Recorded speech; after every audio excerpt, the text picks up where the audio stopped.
Hello student, आज हम लोग अगले लेक्चर में मिल रहे हैं। हमारा लेक्चर ये 7th है, ठीक है ना। तो इस लेक्चर में 7th लेक्चर में हम लोग देखने वाले हैं। और आप लोग को याद होगा लास्ट लेक्चर में हम लोगों की बात हो गई थी। फिलहाल कुछ बच्चों का डाउट आया था इस वाले पॉइंट में, तो जैसे कमेंट उन्होंने किया है, इसलिए मैं बोलता हूँ कि जहाँ पे डाउट है उस पर कमेंट जरूर करें कि ये सर ये वाला टॉपिक कम समझ में आया था। तो इसको एक बार दोबारा से बात करते हैं। देखो समझो, सामान्यतः जितनी भी गैस हैं बेटा, ठीक है ना, जितनी भी क्या है आपके गैस में दो प्रकार की गैसें हैं। एक तो इनर्ट गैसें हैं, ठीक है ना,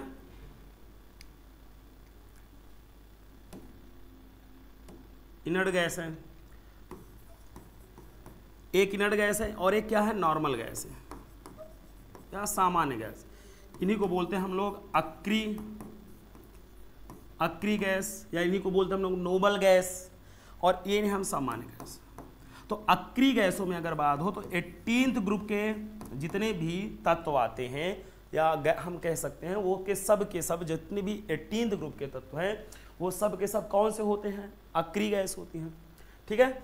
और जो नॉर्मल गैसें हैं, सामान्य गैसें, उसमें बेटा कौन कौन आती हैं आपकी? सबसे पहले आएगी बेटा हाइड्रोजन, ध्यान रखिएगा, हाइड्रोजन आएगी, ठीक है ना। हाइड्रोजन के अलावा कौन आएगा? नाइट्रोजन आएगा बेटा, hydrogen, nitrogen, oxygen, fluorine, chlorine, bromine, iodine. देखो आयोडीन सॉलिड फॉर्म में भी होता है, लेकिन जब गैस के फॉर्म में होगा तब की बात चल रही है। तो जब भी कभी इतनी ये गैसें हैं, इनको याद कर लो बस। ये हमेशा ऑलवेज डायटोमिक फॉर्म में एग्जिस्ट करती हैं। किस फॉर्म में रहती है बेटा? डायटोमिक फॉर्म में एग्जिस्ट करती, मतलब ये द्विपरमाणुक, मतलब ये हमेशा जब भी लिखा जाएगा, अगर जैसे हम देखो समझो, अंतर समझे। अच्छा एक चीज और पॉइंट में डाउट है, क्या एक चीज क्या डाउट है, मैं इसको आगे ले रहा हूं थोड़ा सा, फिर इसको बैक करके समझाता हूं। एक पॉइंट में डाउट और देखो बेटा, एक अवगद्रोज नंबर होता है, उसे Na से लिखा जाता है। एक होता है बेटा सोडियम, उसे Na से लिखा जाता है। ये दोनों में अंतर समझ लो। ये बराबर होता है 1 मोल के, किसके बराबर होता है? 1 मोल के। और 1 मोल बराबर होता है 6.023 इंटू 10 की पावर 23 में। किसके बराबर होता है? 6.023 इंटू 10 की पावर 23 के बराबर होता है, ठीक है ना। तो बेटा 1 मोल या Na ये इसके बराबर है। और ये सोडियम है, एक तत्व है, ये सोडियम है बेटा, ये क्या है? तत्व है। तो तत्व, और इसमें भी कई बार बच्चे डाउट कर जाते हैं। ये ध्यान है कि ये सिंबल यहाँ कैपिटल है वहाँ स्मॉल है, और आपको तो मैंने पढ़ा रखा है कि किसी भी कैपिटल लेटर के बाद सिंबल में हमेशा यदि कोई अक्षर आ भी रहा है तो सदा स्मॉल लेटर में माना जाएगा। तो सिर्फ कितना तत्व माना जाएगा? एक, या एक तत्व का एक परमाणु को दर्शाता है, एक परमाणु को दर्शाता है, हमेशा एक परमाणु को दर्शाता है। तो यहाँ पे बेटा एक परमाणु है, एक परमाणु को दर्शा रहा है। कोई दिक्कत यहाँ तक? ये बात आप समझ लें, ठीक है ना। तो एक परमाणु को दर्शा रहा है, इसलिए आप इस चीज को ध्यान दें कि क्या बोल रहे हैं, क्या है। देखो बिल्कुल सही है, बहुत कठिन चैप्टर है, बहुत दिक्कत है, लेकिन आसान भी बहुत है। 1 या 2 लेक्चर के बाद से न्यूमेरिकल आएंगे और देखिएगा आप पलक झपकते न्यूमेरिकल सॉल्व करेंगे, बिल्कुल सोते हुए आंसर देना है, ठीक है ना, बिल्कुल ये चीज ध्यान रखें। तो 1 मोल बराबर 6.023 इंटू 10 की पावर 23, और सोडियम बोला सोडियम था। तो अब यहाँ पे जैसे एक चीज, जैसे आपसे अब यहाँ पे मैं जो समझा रहा था, अब आगे समझते हैं। और ये 1 मोल क्या है? संख्या, वो पता है आपको। जैसे मान लो वो आपसे बोला गया सोडियम लिखिए, तो आपका सोडियम का मतलब होता है ये। आपसे बोला गया सोडियम परमाणु लिखिए, तो इसका मतलब है आप लिखेंगे सोडियम परमाणु। या इसी को आप ऐसे भी लिख सकते हैं, सोडियम परमाणु को आप कैसे लिख सकते हैं? आप लिख सकते हैं सोडियम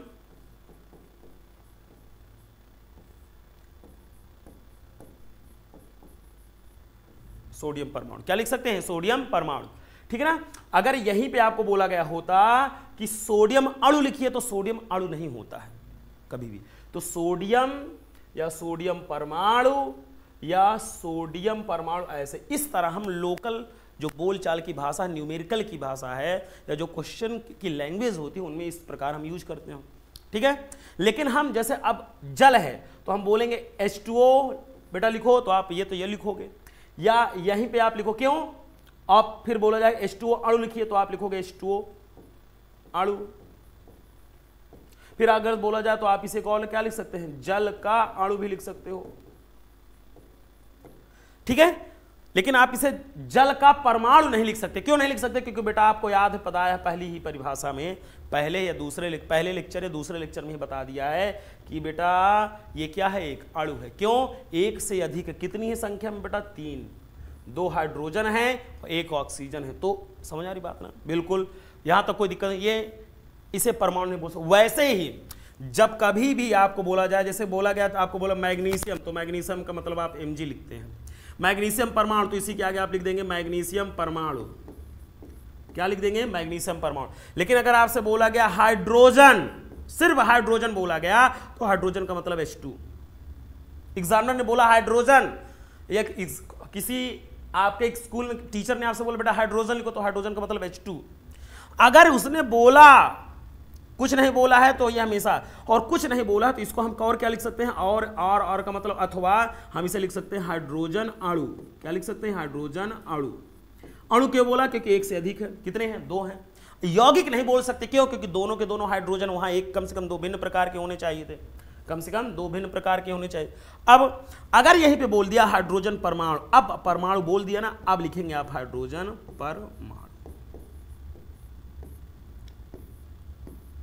तो जब बोलेगा गैस के केस में, गैस तुरंत दिमाग में आ जाना चाहिए। जैसे गैस आई, अगर गैस बोल रहा है तो दिमाग में तुरंत आ जाना चाहिए कि हाइड्रोजन परमाणु है कि परमाणु लगाया है कि नहीं लगाया है, तो हमेशा H2 लिखना है। जैसे वो अब पिछले लेक्चर में डाउट क्या आया था, जैसे सर डाउट आया था कुछ बच्चों को कि सर नाइट्रोजन बोलो, तो नाइट्रोजन का मतलब बेटा N2, क्यों? गैस है, N2 लिखा जाएगा। और N2 अपने आप में क्या है बेटा? अणु। आपको ये तो निकालना सिखा ही दिया है कि N2 क्या है? एक अणु। क्यों? यदि 2 या 2 से अधिक अगर परमाणु आपस में मिल जाएं किसी भी बंध द्वारा, तो सदैव एक अणु का निर्माण करते हैं। तो यहां बेटा 2 ही हैं, तो अणु है संख्या में। लेकिन यहीं पे आ जाता, जैसे जल है बेटा, तो देखो परमाणु की, अणु की परिभाषा में फिट बैठ रहे हैं, यौगिक की भी परिभाषा में फिट बैठ रहे हैं ये, ठीक है। लेकिन हमको पता है कि यौगिक थोड़ा सा मॉडर्न परिभाषा है, या कंपाउंड एक मॉडर्न डिफिनेशन है, तो उसके हिसाब से हम आंसर दे देते हैं, ज़्यादा मोर करेक्ट मान लेते हैं। लेकिन जब आपसे कभी बोला जाता है तो कभी ये नहीं बोला जाता है कि NaCl का यौगिक भार बताइए, ये नहीं बोला जाता है NaCl के लिए। NaCl का हमेशा क्या लिखा जाता है? अणु भार ही लिखा जाता है। कभी आपसे बोला गया क्या, कभी किताब में ये लिखा है क्या NaCl का यौगिक भार लिखा है? हम, ठीक है ना, तो ये चीज़ ध्यान रखिएगा। तो NaCl क्या है बेटा? एक यौगिक है। क्यों? 2, तो बेटा 2 है, कौन कौन? एक सोडियम है और एक क्या है? क्लोरीन। लेकिन 2 हैं, लेकिन कम से कम 2 भिन्न प्रकार के भी हैं, तो ज्यादा सही क्या होगा? यौगिक। अणु भी हो सकता है, लेकिन अणु से ज्यादा करेक्ट क्या है? यौगिक। ज्यादा करेक्ट क्या है बेटा? यौगिक। ज्यादा करेक्ट यौगिक है, सही ना। अब डाउट है। अब यहां वाला नाइट्रोजन बोले तो नाइट्रोजन का मतलब गैस है, तुरंत दिमाग में आ गई सर, आपने हमको बता रखा है कि फलाने फलाने एंड फलाने, ढिमका एंड ढिमका। ढिमके कौन है बेटा? देख लो ढिमके कौन है भाई, ये है फलाने, मिस्टर फलाने, मिस्टर फलाने एंड फलाने, ये ढिमके ढिमके, ठीक है ना। अरे सही है ना। तो ये ध्यान रखिएगा, ये ही आपको याद रखने हैं। ये जब भी आएंगे, अगर इनके आगे एग्जामिनर ने परमाणु नहीं लगाया है, उसने नहीं लगाया है कभी, अगर उसने नहीं लगाया तो आप हमेशा इन्हें N2H2F2 के, जैसे मैंने बोला नाइट्रोजन, तो आपने नाइट्रोजन लिख दिया। मैंने बोला नाइट्रोजन अणु, अगली बार बोला बेटा नाइट्रोजन अणु लिखिए, तो आप पहले से लिख दिए नाइट्रोजन अणु, ठीक है ना। अब मैंने बोला बेटा नाइट्रोजन परमाणु, अब आप सावधान हो गए, नाइट्रोजन परमाणु ये हो जाएगा। लेकिन यही केस अगर सोडियम के साथ होता तो आप समझ ही गए हैं क्या कहने वाला हूं मैं, ठीक है ना। सोडियम के साथ होता तो तुरंत आप क्या करते, उस केस में आप देख लीजिए, अगर सोडियम के साथ होता, जैसे बोला बेटा सोडियम लिखो, तो आप तुरंत लिखते हैं Na। यहां पे N2 लगाने की आवश्यकता नहीं, क्योंकि एक धातु है, ठीक है। और धातु की और एक चीज और समझ लो बेटा, धातुओं की पहचान एक समझ लो, बहुत अच्छे ट्रिक बता रहा हूं। सामान्यतः देखो ट्रिक है, नियम नहीं।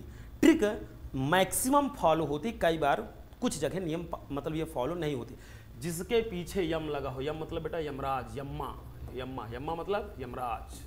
अरे यमराज देखा होगा ना, भैंस बेटा, अपना बहुत पुराना नाता है भैंस से, पता है आप लोगों को, ठीक है ना। जीवन में बहुत कटु सत्य है, ठीक है ना, ठीक है ना, एक चीज समझ लो, ठीक है।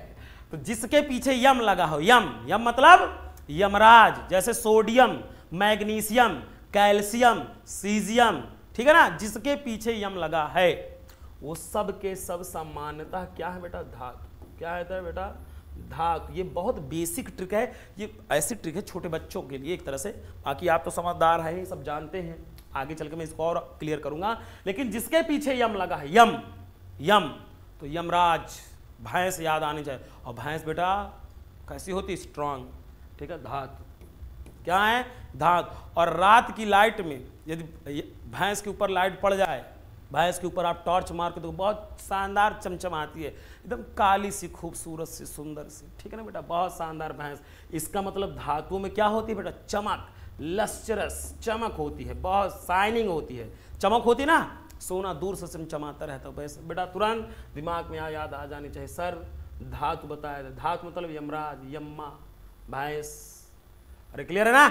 बिल्कुल, जैसे ही समझ जाओगे, कैल्शियम, मैग्नीशियम, एल्युमिनियम, ठीक है ना, बिल्कुल, सीजियम, फ्रांसियम, जहां यम लगा है समझ जाओ बेटा भैंस, भैंस मतलब धातु। क्लियर है? तो ये पॉइंट याद रखिएगा, ये आपके एक छोटी सी आपको एक ट्रिक भी होगा इसी के साथ, ठीक है। अब आ जाओ, जैसे बोला गया सोडियम, तो सोडियम आप समझ जाओ Na लिखना है, फिर बोला गया सोडियम परमाणु, तो सोडियम परमाणु लिख लो, ये हो गया सोडियम परमाणु, ठीक है। लेकिन यही बोला गया हाइड्रोजन, क्या लिखोगे? H2, क्यों? क्योंकि सर गैस है, गैस के आगे यदि परमाणु नहीं लगाया तो हमेशा H2 लिखेंगे, ठीक है। बोला गया हाइड्रोजन अणु, तो तुरंत क्या लिखोगे? हाइड्रोजन अणु। बोला गया फ्लोरीन, तो F लिखोगे कि F2, ठीक है। बोला गया फ्लोरीन अणु, तब भी इसके आगे क्या लिख दोगे? F2 अणु, फ्लोरीन अणु ही है, सही है। जैसे बोला गया दो हाइड्रोजन के अणु, दो हाइड्रोजन के अणु, तो आप ऐसे लिखेंगे 2H2 अणु। कितने हाइड्रोजन के अणु है? दो हाइड्रोजन के अणु है, 2H2 के अणु है, सही ना। बोला गया हाइड्रोजन के परमाणु, दो हाइड्रोजन के परमाणु, दो हाइड्रोजन। अब बेटा क्या परमाणु? अब बोला एग्जामिनर बोले तब परमाणु लगाना है गैस के केस, मात्र वही फलाने फलाने, याद है ना कौन कौन बता रखा है अभी नीचे, पीछे बताया, तब आपको लगाना है क्या? अगर बोले परमाणु तब आपको सिर्फ H लिखना है। नहीं बोल रहा है, कुछ नहीं बोल रहा, मौन धारण कर रखा है, आपको गुमराह करना चाह रहा, गुमराह नहीं होना है, तुरंत लगा दो H2, सही ना बेटा, कभी गुमराह नहीं होना, बिल्कुल एकदम सावधान रहें, ठीक है। क्लियर बात ना? तो ये चीज हो गई आपकी। अब तो कब ये लिखना है, कब ये लिखना, कुछ ना बोले तो ये बोले, और बोले तो फिर ये बोले, कोई नहीं बोले तो कौन बोले, समझ गए हो बात? अरे बोलो, अरे तो एक वो बन गई, बोले बोले। क्लियर बात? ये चीज ध्यान रखेंगे, कोई दिक्कत? तो इस पॉइंट में कोई डाउट नहीं होना चाहिए। गैस के केस जैसे दिमाग में याद हो, लास्ट क्वेश्चन में 1 मोल नाइट्रोजन का भार, पहली बात तो ये बता दो बेटा, क्या लगेगा? ग्राम लगेगा कि म्यू? दिमाग तुरंत बत्ती जल जानी, सर आप बोल दिए हैं मोल, ग्राम तो आना तय है, बिल्कुल सही बेटा। नाइट्रोजन के साथ परमाणु लिखा है क्या? नहीं लिखा, तो क्या लिखोगे? N2, बिल्कुल, बोला नहीं ना एग्जामिनर N2, तो N2 लिख देंगे। उसके बाद आपको बोला है 1 मोल नाइट्रोजन का भार, तो ग्राम लगा देंगे। अब N2 अगर परमाणु बोला होता तब तो N लिखते, नहीं बोला तो N2, तो मतलब 1 नाइट्रोजन का आपको पता है आवर्त सारणी में भार कितना होता है, इसका 7 परमाणु क्रमांक 14, तो 2 का कितना हो जाएगा? 28, और मोल है तो क्या लग जाएगा बेटा? ग्राम। अब समझ में आ गई होगी बात, लास्ट लेक्चर वाली में जो डाउट था आपको। क्लियर बात? ठीक है। अब यहां से जैसे अब पीछे एक बार डिस्कस कर लेते हैं क्या क्या चीजें थी। हाँ, जैसे इसमें कुछ बच्चों को दिक्कत थी, इसमें थी नहीं, इसमें पीछे वाले में थोड़ा सा, हाँ। ये 1 मोल नाइट्रोजन परमाणु बेटा, अब देखो यहां पे पहले तो इसको छोड़ो, बोला 1 मोल नाइट्रोजन परमाणु, तो अब देखो गौर करना, यहां पे ये दिक्कत हुई थी बच्चों को, पहले यहां से बात करता हूं।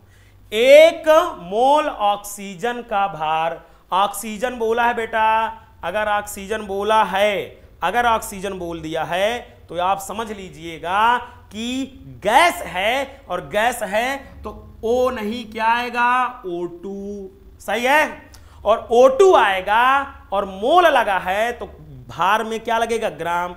1 ऑक्सीजन का 16, तो 2 का 2 गुणते 16 तो 32, और ग्राम, तो इसलिए आंसर 32 ग्राम यहां हुआ है। क्यों O2 आया? क्योंकि एक गैस है, गैस द्विपरमाणुविक रूप में रहती है, तो O2 लगा दिया। परमाणु एग्जामिनर ने नहीं बोला था, अगर बोलता तो लगाते। जैसे यहीं पे अगर लिख दिया होता एग्जामिनर 1 मोल ऑक्सीजन परमाणु, आ गया, बोल दिया कौन, एग्जामिनर ने, अब बोल दिया तो बोल दिया, तो अब आ जाएगा 16 ग्राम, ये लो, सही है।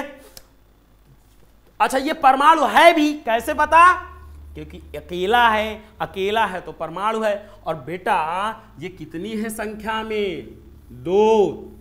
और परिभाषा से समझो ना, यहां पे डाउट क्यों आता है, क्या इसको मैं 1 मोल ऑक्सीजन परमाणु बोल सकता हूं क्या, नहीं बोल सकता भाई, क्योंकि ऑक्सीजन क्यों नहीं बोल सकता, रीजन समझो। देखो आप, मैं थोड़ा इसको हटा रहा हूं, अच्छा इसको पहले थोड़ा सा इसको, चलो मैं इसको हटा रहा हूं थोड़ा सा, ठीक है ना, इस ये वाली लाइन,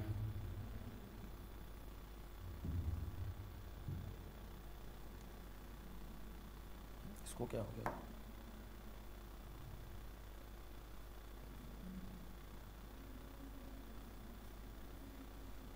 देखो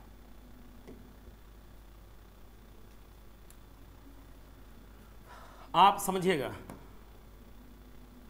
अगर मैं बात करूं 1 मोल ऑक्सीजन का भार, तो 1 मोल का मतलब ग्राम लगेगा, ऑक्सीजन का मतलब O2, ये नियम हम पढ़ चुके हैं।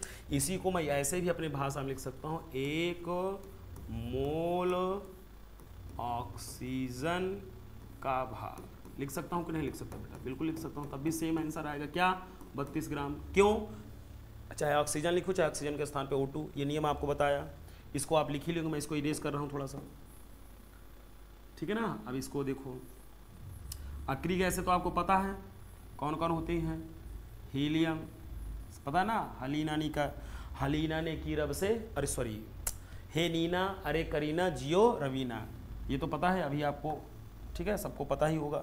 फिलहाल नहीं पता है तो अगले लेक्चर क्या, अगले चैप्टर में, जब हम लोग एक चैप्टर बाद, इसके बाद हम लोग आवर्त सारणी जब स्टार्ट करेंगे, तो आवर्त सारणी के बहुत सारे डिटेल वीडियो बनाऊंगा मैं, बहुत अच्छे से समझाना है मुझे। मात्र 3 चैप्टर आपको पहले इस साल पढ़ाने हैं मेन अच्छे से, जिससे आपका बेसिक्स क्लियर हो, आपकी समस्या दूर हो। एक चैप्टर और है, लेकिन उसकी अभी बात नहीं मैं कर रहा हूँ, बाद में आपको बात बताऊँगा, ठीक है। अभी इसको समझो, देखो 1 मोल ऑक्सीजन का भार कितना है, 32 ग्राम। अच्छा, इसी को मैं ऐसे भी लिख सकता हूँ बेटा, कैसे, देखो ये एक ही क्वेश्चन है, इसी को ऐसे लिख सकता हूँ, 1 मोल, इसने ऑक्सीजन के आगे कुछ नहीं लगाया, हम लगा सकते हैं, क्या लगा सकते हैं, O2 है ना बेटा, एक से ज़्यादा है, भिन्न प्रकार के तो नहीं है, बिल्कुल नहीं, तो अणु बोल सकता हूँ, तो इसे ऑक्सीजन अणु भी लिख सकता हूँ ना, ऑक्सीजन अणु का क्या हो जाएगा बेटा, भार, तो ऑक्सीजन अणु का क्या हो जाएगा, भार। तो यदि ऑक्सीजन अणु का भार हो गया, तब भी आंसर तो वही आएगा ना, क्या आएगा बेटा, 32 ग्राम, तभी आंसर क्या आएगा, 32 ग्राम। क्यों, क्योंकि तीनों चीज एक ही है। अब अंतर समझना, 1 मोल ऑक्सीजन बोला तो कुछ नहीं बोला तो O2 लिखा जाएगा, पहला नियम बता दे, क्योंकि गैस है। दूसरा, 1 मोल ऑक्सीजन के स्थान पे शब्द है तो O2 लगा सकता हूं, और O2 को मैं अणु लिख सकता हूं। अब यहीं पे, अब अगला देखो, मैं अगर ये लिखूं 1 मोल ऑक्सीजन, एग्जामिनर ने बोला और उसने परमाणु नहीं बोला, और मैं अपने से यहां इसमें परमाणु रख दूं, जैसे, तो ये गलत हो जाएगा सरासर। क्यों, क्योंकि बेटा ऑक्सीजन परमाणु नहीं है, क्या है, एक अणु है। आपको बताया है, एक किसी भी तत्व का अकेला संकेत हमेशा क्या दर्शाता है, परमाणु। एक से अधिक हो गए, क्या हो गए, अणु। जैसे O3, ओजोन एक क्या है, अणु है, ऑक्सीजन का है, एक अणु है। सिर्फ O क्या है, ऑक्सीजन का एक परमाणु है। ये रिप्रेजेंटेशन होते हैं, इनको याद रखिए। जैसे H आपका NaCl, आप बेटा ये एक यौगिक बन गया, अणु भी है लेकिन यौगिक बन, लेकिन ज़्यादा सही क्या है, यौगिक। ये आपको बताएं हैं सारे नियम। अगर आप नहीं जानते तो पीछे वाले लेक्चर को एक बार फिर से देखिए, जहाँ पे डाउट हो एक बार फिर से मुझे कमेंट करिए, तो वहाँ पे मैं इन चीज़ों को और करेक्ट करता हूँ और सही करता हूँ, ठीक है ना। अब यहाँ पे, अब इस वाले क्वेश्चन में देखो यही चीज़, 1 मोल ऑक्सीजन परमाणु का भार कितना हो गया, 16 ग्राम। क्यों, मोल लगा है तो ग्राम। अब 1 मोल नाइट्रोजन परमाणु, मेरा बोलना सही है कि गलत, सर बिल्कुल गलत है। क्यों, क्योंकि N2 है, N2 है तो बिल्कुल। क्यों सर, N2 कभी भी एक सिंगल कॉन्सेप्ट समझ लो, आंख मूंद के, यदि किसी के नीचे यदि किसी तत्व के नीचे 2, 3, 4, 5, 6 कुछ लग गया है, या एक से अधिक तत्व आ गया, C और O आ गया है, या CO2 आ गया, तो कभी परमाणु तो होगा ही नहीं। क्यों? परमाणु अकेला होगा, मात्र एक सिंबल होगा, मात्र एक सिंबल होगा। यहाँ पे कितने हैं बेटा? संख्या में दो, दो हो गए तो परमाणु नहीं लिख सकते, नहीं लिख सकते, नहीं लिख सकते। उसने बोल दिया तो गलत बोल दिया है, ठीक है ना। अब इसी चीज़ को जैसे समझो, देखो 1 मोल ऑक्सीजन, अब आगे मैं बात कर रहा हूँ, देखो अब आगे हम लोग चल रहे हैं। तो 1 मोल नाइट्रोजन का भार कितना होगा? 28 ग्राम। अब इसी को ऐसे एग्जामिनर बोलेगा या क्वेश्चन लिखा होगा किताब में, अब इसको ऐसे नहीं फंसाएगा, इसमें तो आपको डायरेक्ट दिख रहा है 28, तो आप 28 लिख दोगे। हमेशा इन क्वेश्चन को फंसाता है 1 मोल, और आपको हिंदी में लिखा होगा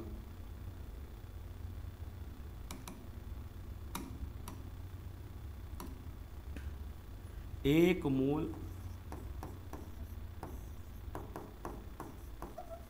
नाइट्रोजन का भार। अब यहीं वो फंसा लेगा।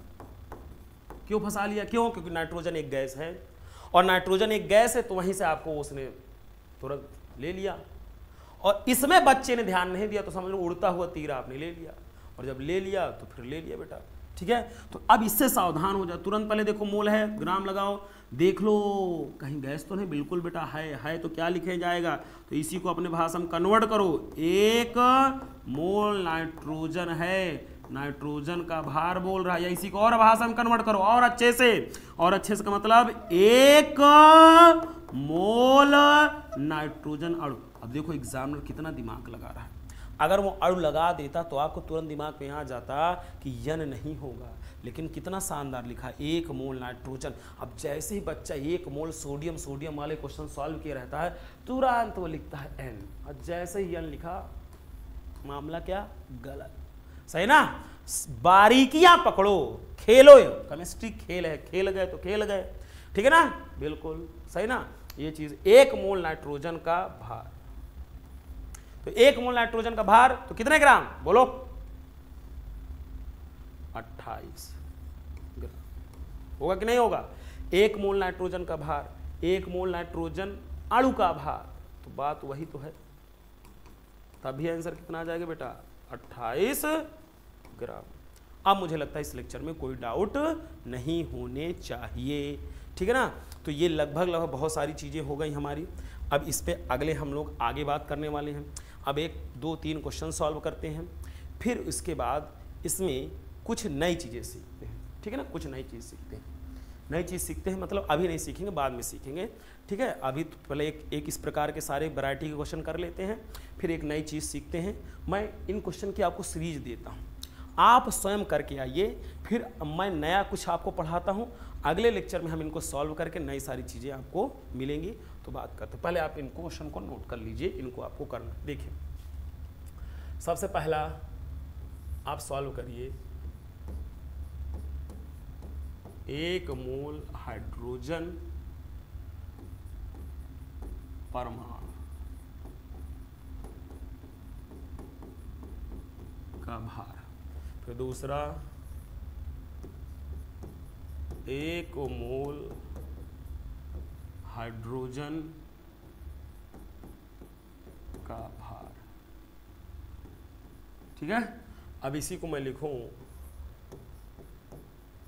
अच्छा इसमें कुछ क्वेश्चन गलत भी लिखे होंगे तो उनको आपको काट के मुझे दिखाना है, सही करके दिखाना है। आंसर लिखा करिए या फोटो खींच करके अटैच कर दिया जाए, कमेंट में अटैच हो जाती है तो मैं आपको चेक भी कर लूँगा कम से कम, और जो बच्चे उनको फ़ायदा मिलेगा।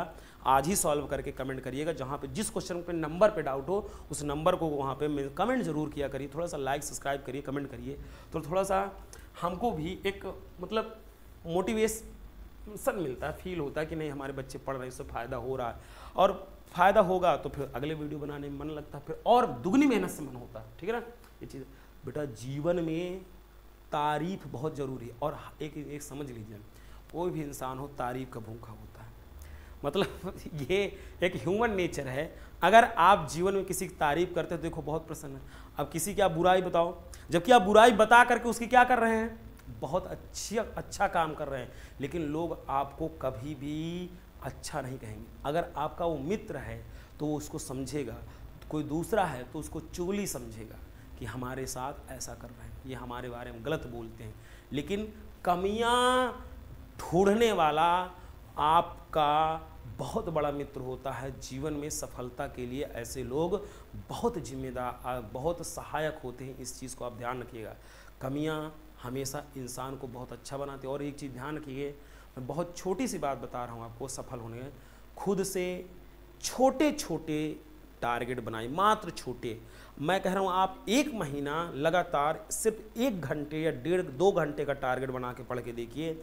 अगर लगातार 1 महीने फॉलो कर रही है ना, सिर्फ 1 महीने, या आप उसे सिर्फ 15 दिन बनाइए कि 15 दिन में मात्र 2 घंटे पढ़ूंगा, सोने से पहले पढ़ के सोऊंगा, चाहे 2 घंटे बैठा रहूं, लेकिन बैठूंगा जरूर किताब लेके। ये मेरी गारंटी है। आप अगले 15 दिन बाद, पहले 15 दिन या दूसरा आपका ये 15वां दिन आएगा, तब आप इस 2 घंटे में अच्छे से पढ़ना शुरू कर देंगे। अगला जब तीसरावां 15 दिन आएगा, तब ये 2 घंटे से 3 घंटे, और चौथे 15वें घंटे में ये आपका 4 घंटे, और एक दिन आप क्लास के सबसे बेस्ट, सबसे अच्छे टॉपर बन जाएंगे। ये जीवन का सबसे बड़ा रहस्य है। ठीक है ना? मैं एक शिक्षक हूँ, फिर भी मैं पढ़ता हूँ, और ऐसा नहीं, हमको भी चीज़ें, हम लोगों को भी भूलती हैं, और एक बार में सारी चीज़ें कभी जीवन में नहीं समझ में आ जाती। दुनिया का कितना भी बड़ा शिक्षक आ जाए, कितना भी बड़ा शिक्षक आ जाए, IIT से लेकर के PhD तक कर ले वो, और कहे कि मैं 12th का सिलेबस पूरा एक लाइन विथ रीजन जानता हूँ, इसका मतलब समझ लीजिए कि वो झूठ बोल रहा है। या आप समझ लीजिए वो झूठ बोल रहा है, हो ही नहीं सकता। अब कुछ टीचर आपको लगाते हो तो उनसे कभी पूछ लीजिएगा कि सर इलिंगम डायग्राम क्या होता है। एक इलिंगम डायग्राम होता है, इलिंगम डायग्राम, ठीक है ना? इसे पूछ लीजिए कि इलिंगम डायग्राम क्या होता है, कैसे एक्सप्लेन किया जाता है। कुछ किसी को ये आता होगा तो किसी को दूसरा हिस्सा नहीं आता होगा, दूसरा हिस्सा आता होगा तो तीसरा नहीं आता होगा बहुत अच्छे से। मैं ये कमी नहीं बता रहा हूँ, ये कह रहा हूँ कि दुनिया में बेटा कोई परिपूर्ण नहीं है। आप ये मत सोचिए कि दुनिया में सब ये है तो परिपूर्ण है। हमेशा नॉलेज में कुछ ना कुछ कमी बनी रहती है। आप पढ़ते रहिए। आप नॉलेज का 0.1% भी नहीं जानते हैं, ना मैं जानता हूँ। आप जितनी बार पढ़ेंगे आप उतने उस सब्जेक्ट में बेहतर होते जाएंगे, अन्य की अपेक्षा बेहतर होंगे, सबसे बेस्ट या सबसे पूर्ण नहीं हो जाएंगे। तो आप जीवन का ये सत्य जानिए और आप फॉलो करिए। मैं गारंटी कह रहा हूँ, आप एक दिन क्लास और स्कूल के, क्या जिले के, और 1 साल फॉलो कर लिया, पूरे स्टेट के सबसे बेस्ट स्टूडेंट होंगे, ये मैं दावे से कह सकता हूँ। लेकिन एक बार जीवन में एक चीज़ बस याद, दृढ़ता, परसिवरेंस अगर आपके अंदर है, दृढ़ता कहीं ना कहीं डिसिप्लिन से संबंधित है। और यदि आप दृढ़ हैं, ये समझ लीजिए जीवन में आपको कोई रोक नहीं सकता है। बहुत आवश्यक है, अगर आप दृढ़ हैं, वो 2 घंटे आपको हर उस स्थान पे पहुंचा देगी जहां आप जाना चाहते हैं। दृढ़ता पकड़िए। 1 मोल हाइड्रोजन परमाणु का भार, 1 मोल हाइड्रोजन का भार। अब इसी को मैं लिख रहा हूं, 1 मोल हाइड्रोजन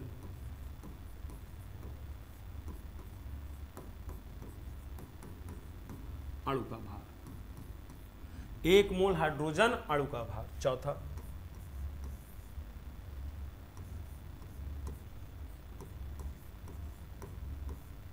एक मोल हाइड्रोजन परमाणु का भार, 1 मोल हाइड्रोजन का भार, 1 मोल हाइड्रोजन अणु का भार।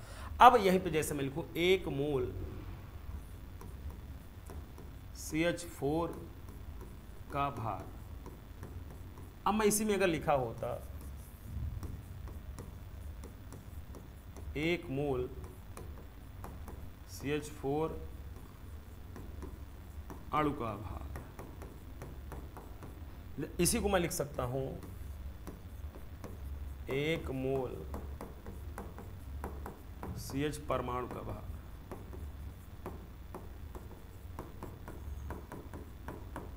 बताइएगा, थोड़ा सा सावधान रहिएगा, बताइएगा मुझे।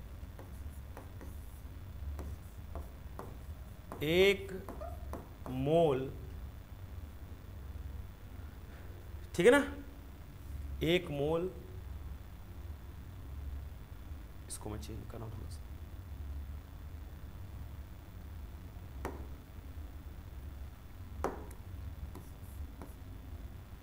एक मोल को क्या लिख सकते हैं 1 इंटू 6.023 इंटू, या आप 1 ना भी लिखें तो भी चल जाएगा, ऐसे ही लिख लें। एक मोल के स्थान पर 6.023 इंटू 10 की पावर 23 क्या CH4 का भार। अभी आगे फिर बात करेंगे 8वां, इसी को क्या लिख सकते हैं Na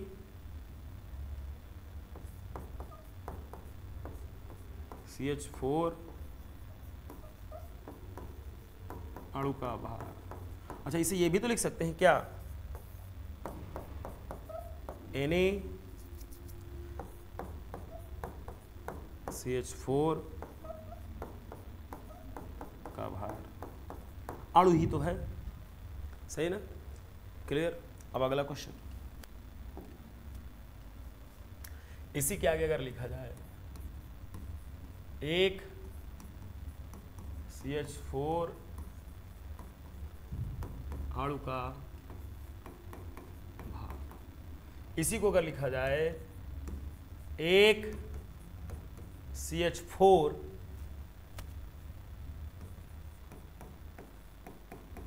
का भार। अब सावधान रहिएगा इनसे, अगला जो भी क्वेश्चन है नंबर डाल लीजिएगा, नंबर मैं नहीं डाला हूँ, फिलहाल कौन सा नंबर था देख लूँ, 9th, ठीक। तो बेटा इसको आप 10th समझ लें, ये हमारा 10th हो गया, ये क्या सा हो गया 11th, 12th। एक मोल ऑक्सीजन का भार,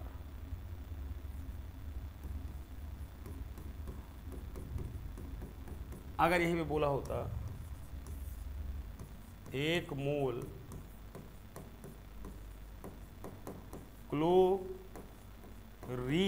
क्लोरीन का भार, ठीक। अब इसी में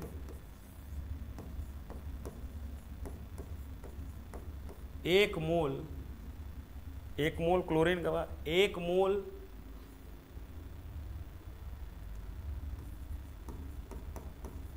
क्लोरीन परमाणु का भार, सावधान रहिएगा। अब आगे जाए एक मोल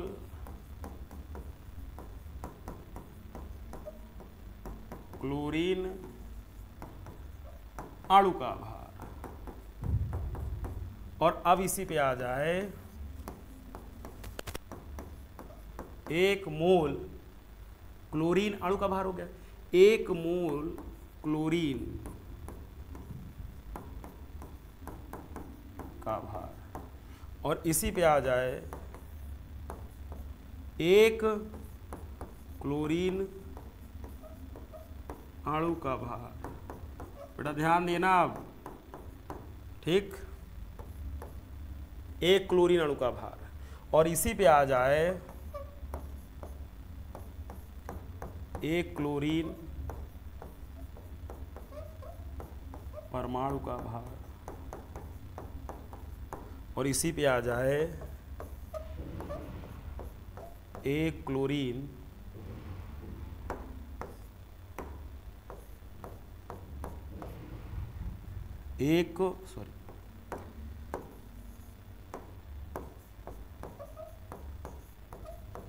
एक मोल क्लोरीन परमाणु का भार, ठीक। ये कुछ एक्सरसाइज हैं, लगभग सारी वैरायटी कवर कर दी है। फिलहाल देखिएगा, जो डाउट हो सॉल्व करके मुझे आप लोग क्या करेंगे, मेंशन करेंगे, बताएं, ठीक है। एक बार इनको रोक करके स्क्रीनशॉट ले लो और फिर जैसा हो बताओ।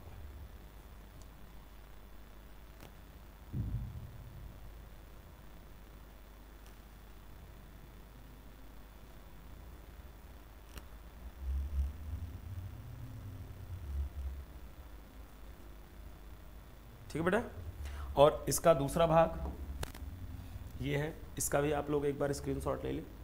तो ठीक है बेटा, लाइक करिए, सब्सक्राइब करिए, और जो भी कमियां हैं आप में उनको बताइए, उन पे मैं लेक्चर बना दूंगा, वो सारे एक एक पॉइंट क्लियर करूंगा। आप मुझसे लाइव जुड़ना भी चाहते हैं तो आने वाले कुछ समय में आपसे लाइव भी जुड़ूंगा, एक या दो बच्चे में एक समय के साथ। जो भी डाउट पूछना हो आप डायरेक्ट जुड़िए, डायरेक्ट बात करिए, जो भी डाउट हो उनको डायरेक्ट आप डिस्कस करेंगे। डाउट मुझ पे सारे रीज़न आपको मैं बताऊंगा हर एक चीज़ के, ठीक है। Okay, thank you.